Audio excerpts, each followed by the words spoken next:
नमस्कार सनातन आर्य चैनेले आपनादेर सबाइके स्वागत जानाई।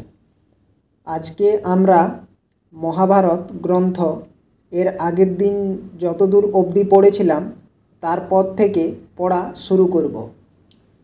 तो एर आगेर दिनेर पाठे आमरा देखेछिलाम जे राजा जन्मेजय सर्पयज्ञे ऋषि सौती वेदव्यासेर काछ थेके महाभारतेर काहिनी शुने एसेछेन एबं तारपर ऋषि सौती अन्य एकटी यज्ञस्थले गिये सेखानकार ऋषिदेरके एबं यजमानदेरके सेई महाभारतेर काहिनी शोनाते शुरू करेछेन। अतएव चलुन आजके तारपर थेके पढ़ा शुरू करा जाक। आपनारा आमार स्क्रिनेर उपर देखते पाच्छेन एखाने लेखा आछे सृष्टि वर्णन अर्थात ऋषि सौतीर कथन। ऋषि सौती बोलछेन प्रथमत एई विश्व संसार केवल घोरतर अंधकारे आवृत छिलो। अनंतर समस्त वस्तुर बीजभूत एक अंड प्रसूत हईल। अर्थात सृष्टि शुरूते এই समग्र विश्व संसार चारिदिके केवल घोरतर अंधकारे आवृत छिल। अनंतर समस्त वस्तुर बीजभूत एक अंड प्रसूत हईल। सेई अंडे अनादि अनंत अचिंतनीय अनिर्वचनीय सत्यस्वरूप निराकार निर्विकार ज्योतिर्मय ब्रह्म प्रविष्ट हইলেন। अनंतर ओई अंडे भगवान प्रजापति ब्रह्मा स्वयं जन्मग्रहण करिलेन। अर्थात सृष्टिर प्रथमे चारिदिके अंधकार छिलो, तारपर सेई अंधकारेर मध्य सर्वप्रथम भगवान ब्रह्मा जन्म परिग्रह करिलेन। तत्परे स्थाणु स्वयंभुव मनु 10 प्रचेता दक्षेर सप्तपुत्र सप्तर्षि चतुर्दश मनु जन्मलाभ करिलेन। तारपर सेई ब्रह्मा थेके स्थाणु स्वयंभुव मनु 10 प्रचेता दक्षेर सप्तपुत्र सप्तर्षि चतुर्दश मनु सबाई जन्मलाभ करिलेन। महर्षिगण एकता न मने अर्थात एकाग्र चित्रे जाहार गुणकीर्तन करिया थाकेन सेई अप्रमेय अर्थात परिमाण शून्य पुरुष 10 विश्वदेव 12 आदित्य अष्टवसु यमज अश्विनी कुमार यक्ष साधुगण पिशाच गुहक एवं पितृगण उत्पन्न हইলেন। अर्थात एखाने एकेबारे सृष्टि शुरू थेके समग्र विश्व एवं तारपर समग्र प्राणीजाति किभाबे उत्पत्ति हয়েছে तारी बर्णना करा हয়েছে। जेमन एखाने प्रथमेई बला हয়েছে जे एकेबारे सृष्टिर शुरूते चारिदिके अंधकार छिलो एवं तारपरे सेखाने सेई अंधकारेर मध्य एक अंड प्रसूत हইল एवं तारपर सेई अंडेर विस्फोरणे माध्यमे सेखान थेके स्वयं ब्रह्मार उत्पत्ति हलो। तारपर सेई ब्रह्मा थेके समग्र प्राणीकुलेर उत्पत्ति हलो। अनंतर अनेकानेक विद्वान महर्षि और राजर्षिगण उत्पन्न हইলেন। तत्परे जल पृथिवी वायु आकाश 10 दिक संवत्सर ऋतु मास पक्ष रात्रि अन्यान्य समस्त वस्तु क्रमश संज्ञात हইল। किन्तु प्रलयकाल उपस्थित हইলে এই विशाल विश्व संसार समुदयी सेई एकमात्र परम ब्रह्मे लीन हইবে आर कोनो चिन्हई थाकिबे ना। अर्थात एखाने एटाओ बोलेছে যে যেমন সৃষ্টিকর্তা ब्रह्मा থেকে समग्र प्राणीकुलेर उत्पत्ति হয়েছে এবং এই समग्र जगत सृष्टिर आगे जेरकम चतुर्दिके अंधकार छिलो ठीक तेमन भावेई महाप्रलयेर परे এই समग्र सृष्टि आबार सेई परम ब्रह्म अर्थात परमेश्वरेर मध्य लीन हয়ে যাবে। এর কোনো অস্তিত্বই আর থাকবে না মহাপ্রলয়ের পরে। যাদৃশ্য কোনো ঋতুর পর্যায়কালে সমুদয় লক্ষণসমূহ একৈকশ পরিদৃশ্যমান হয়, তাদৃশ্য যুগ প্রারম্ভে জীবজন্তু ও অন্যান্য সমস্ত পদার্থই স্ব স্ব আকার ও স্বভাব পরিগ্রহ করে। একবার প্রলয়, পুনর্বার উৎপত্তি ও স্থিতি, এই রূপে সংসার চক্র নিরবচ্ছিন্ন ঘূর্ণায়মান হইতেছে। ত্রয়ত্রিংশৎ সহস্র, ত্রয়ত্রিংশৎ শত ও ত্রয়ত্রিংশৎ সংখ্যক দেবতাগণ সংক্ষেপে সৃষ্টি হইলেন। বৃহদ্ভানু, চক্ষু, আত্মা, বিভা, বসু, সবিতা, ঋচিক, অর্ক, ভানু, আশাবহ, রবি, মধ্য এই কয়েকটি দেবের পুত্র। মধ্যের পুত্র দেবভ্রাট ও সুভ্রাট। সুভ্রাটের 3 পুত্র, 10 জ্যোতি, শতজ্যোতি, সহস্রজ্যোতি।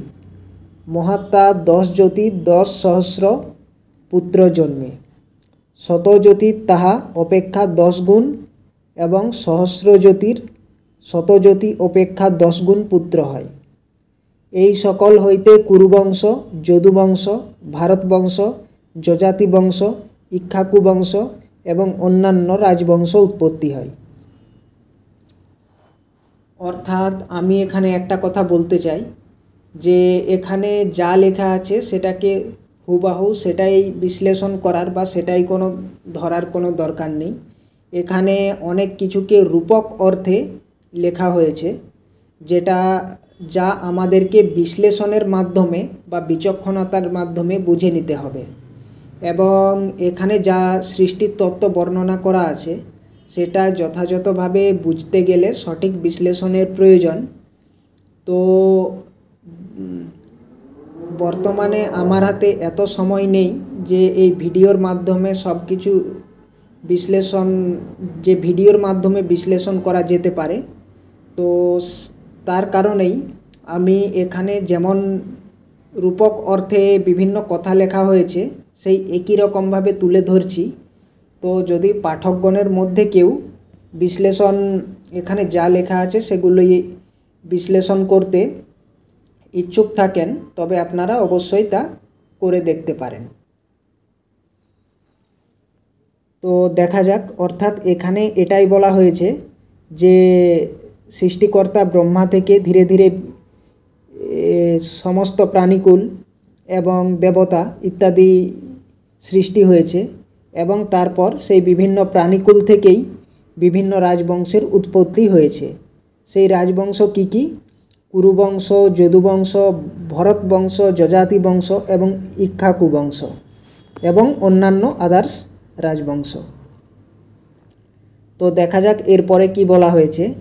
যে সকল জীব সৃষ্টি হইল তাহাদিগের অবস্থিতির স্থান ত্রিবিদ রহস্য, 4 বেদ, যোগশাস্ত্র, বিজ্ঞানশাস্ত্র, ধর্মার্থ কাম প্রতিপাদক বিবিধ শাস্ত্র, লোকযাত্র বিধান, এই সমস্ত মহাত্মা বেদব্যাস যোগ বলে অবগত ছিলেন। এই মহাভারতে অশেষ ইতিহাস ও বেদ প্রতিপাদ্য সনাতন ধর্ম ও তত্ত্বজ্ঞান বিস্তরত ও সংক্ষেপত কথিত আছে। যদি কোনো কৃতবিদ্য ব্রাহ্মণ মহাভারতের প্রথমাবধি কেহ বা আস্তিক পর্বাবধি কেহ বা উপরিচর রাজার উপাখ্যান বিধি আরম্ভ বিবেচনা করিয়া পাঠ করিয়া থাকেন, কেহ কেহ তাহার নিগূঢ় মর্ম বিশেষ অনুধাবন করিয়া সুপ্রচার করেন, কেহ মহাভারতের ব্যাখ্যা করিতে সক্ষম, কেহ বা ইহার ধারণায় সুনিপুণ, সত্যবতী সুত বেদব্যাস তপোবলে সনাতন বেদশাস্ত্রের সারোদ্ধার করিয়া এই পবিত্র ইতিহাস রচনা করেন। অর্থাৎ মহাভারতের রচয়িতাকে সেটা মহাভারতের প্রথমেই বলা হয়েছে। সত্যবতী সুত অর্থাৎ সত্যবতীর পুত্র বেদব্যাস তপোবলে সনাতন বেদ শাস্ত্রের সারোদ্ধার করিয়া এই পবিত্র ইতিহাস রচনা করেন। অর্থাৎ মহাভারতকে রচনা করেন বেদব্যাস। কিভাবে রচনা করেন? তপবলে। আচ্ছা, এখানে আরেকটা কথা বলে রাখি, এখানে তপবল অর্থাৎ এখানে বলা হয়েছে যে বেদব্যাস তপবলের মাধ্যমে মহাভারতের রচনা করেন। তপবলের অর্থাৎ তপস্যা। তপস্যা অর্থাৎ কোনো একটা কাজে বা কোনো একটা উদ্দেশ্যমূলক কাজের উদ্দেশ্যে নিরন্তর লেগে থাকা এবং প্রচেষ্টা করে যাওয়াকে সেই কাজের হেতু তপস্যা করা বোঝানো হয়। তো অর্থাৎ এখানে তপবল বলতে এটাই বোঝানো হয়েছে যে বেদব্যাস নিরন্তর প্রচেষ্টা, একাগ্রচিত্তে নিরন্তর প্রচেষ্টা এবং পরিশ্রমের দ্বারা এই মহাভারত কাব্যের রচনা করেছেন। রচনা করিয়া কি প্রকারে শিষ্যদিগকে অধ্যয়নাদি করাইবেন এইরূপ মনে মনে চিন্তা করিতেছেন। অর্থাৎ রচনা করার পর নিজের শিষ্যদেরকে কিভাবে এই মহাভারত কাব্যের শিক্ষা দেবেন সেটা মনে মনে চিন্তা করছেন। কে চিন্তা করছেন? বেদব্যাস। ইত্যবসরে সর্বজ্ঞ সর্বশক্তিমান ভগবান প্রজাপতি ব্রহ্মা সত্যবতী তনয় চিন্তার বিষয় জানিতে পারিয়া তাহার প্রীতিবর্ধন ও লোকের হিত সাধনের নিমিত্ত তথায় আবির্ভূত হইলেন।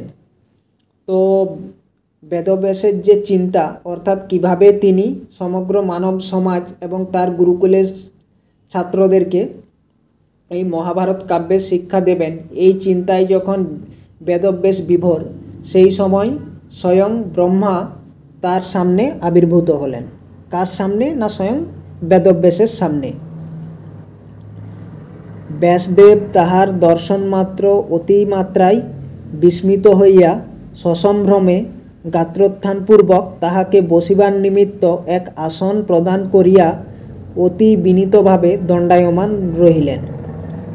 তো বেদব্যাস যখনই স্বয়ং ব্রহ্মাকে তার সামনে দেখলেন, তখন তিনি তড়িঘড়ি করে উঠে দাঁড়িয়ে ব্রহ্মাকে বসার জন্য আসন দিলেন এবং তারপর বিনীতভাবে ভগবান ব্রহ্মার সামনে দাঁড়িয়ে রইলেন। হিরণ্যগর্ভ আসন পরিগ্রহ করিয়া তাহাকে বসিতে অনুমতি করিলে বেদব্যাস তাহার আসনের সন্নিধানে অতি প্রীতমনে ও প্রফুল্ল নয়নে উপবেশন করিয়া সবিনয়ে নিবেদন করিলেন, ভগবান, আমি এক অদ্ভুত কাব্য রচনা করিয়াছি। তাহাতে বেদ, বেদাঙ্গ, উপনিষদ এই সকলের সার সংকলন, ইতিহাস ও পুরাণের অনুসরণ ও ভূত ভবিষ্যৎ বর্তমান কালত্রয়ের সম্যক নিরূপণ করিয়াছি এবং জরা, মৃত্যু, ভয়, ব্যাধি, ভাব, অভাব ইহাদের নির্ণয়, বিবিধ ধর্ম আশ্রম লক্ষণের নিদর্শন, চতুর্বর্ণ বিধান, তপস্যা, ব্রহ্মচর্য, পৃথিবী, চন্দ্র, সূর্য, গ্রহ, নক্ষত্র, তারা ইহাদিগের বিবরণ করিয়াছি। ভূতভাবন ভগবান যে নিমিত্ত দিব্য ও মনুষ্যকারে জন্ম স্বীকার করেন, তাহার তত্ত্বানুসন্ধান, অতি পবিত্র পুণ্যক্ষেত্র ও তীর্থস্থান ইহারও কীর্তন করিয়াছি। নদ, নদী, সমুদ্র, পর্বত, গ্রাম, নগর, বন, উপবন ইহাদের যথাস্থানে সংস্থান এবং যুদ্ধকৌশল, জাতিবিশেষ, লোকযাত্রা বিধান এই সকলেরও সুস্পষ্ট নিরূপণ করিয়াছি। কিন্তু এই বিশাল বিশ্বক্ষেত্রে একজন ইহার উপযুক্ত লেখক দেখিতেছি না। অর্থাৎ বেদব্যাস ব্রহ্মাকে বললেন যে আমি একটা কাব্যের রচনা করিয়াছি, যাতে সমস্ত কিছু বেদ, উপনিষদ, পুরাণ ইত্যাদি সমস্ত তত্ত্বকথা এবং রাজনীতি, কূটনীতি সমস্ত কিছু যার মধ্যে অন্তর্নিহিত আছে। কিন্তু এমন একজন লেখক দেখছি না যিনি আমার এই রচনাকে লিপিবদ্ধ করবেন। অর্থাৎ এখান থেকে বোঝা যাচ্ছে যে বেদব্যাস তখনও অবধি শুধুমাত্র সমগ্র মহাভারত কাব্যের লেখনীটা চিন্তন করেছিলেন বা মনন করেছিলেন, কিন্তু তিনি তখনও অবধি লিপিবদ্ধ করেননি। তো এই কারণেই লিপিবদ্ধ করেননি, কারণ বেদব্যাস বলছেন যে তিনি লিপিবদ্ধ করার জন্য কোনো উপযুক্ত লেখক পাচ্ছিলেন না। তো এর পরের পাঠে আমরা দেখব যে স্বয়ং ভগবান ব্রহ্মা ঋষি বেদব্যাসকে কোন উপযুক্ত লেখকের সন্ধান দিয়েছিলেন। তবে আজকে এই অবধি থাক, দেখা হচ্ছে পরের ভিডিওতে।